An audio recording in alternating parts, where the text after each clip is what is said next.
we import the clothes from different countries, and these countries are Oman, Turkey, and Lithuania. We have our sorting centers there. So these clothes come here, and in a week we bring in approximately 200 tons. And out of these 200 tons, we have 100 tons for wholesale shops and 100 tons to our own retail shops. Kenya is importing about 185,000 tons of clothing per year, of second-hand clothing. And about 2% of that, according to the surveys, is waste, which are unusable clothes. There has been a lot of talk about mountains of textile waste in Africa, but those mountains, they have not been found. Actually, what has been filmed, it is the normal dump sites, which contain very little clothing, actually only like 1%.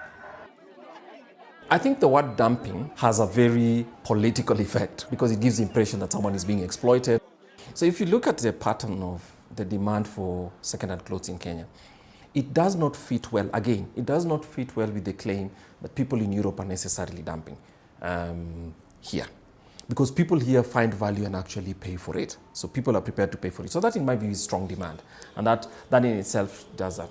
The second one is a claim that has been made, and it's been circulated among some influential media networks in Europe, and some of them, of course, in some parts of Africa.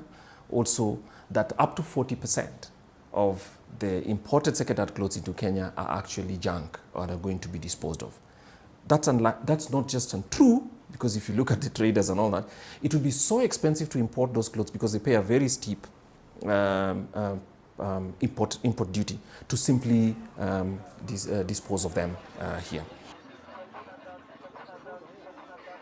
So to blame second-hand clothes for this disposal, I think, is also part of the unfairness and incorrect communication around what the effects of second-hand clothes have been, or the welfare effects of second-hand clothes, especially in the African continent. And in Kenya, where we are most familiar with it, we would say that that's not a claim that can be sustained by fact.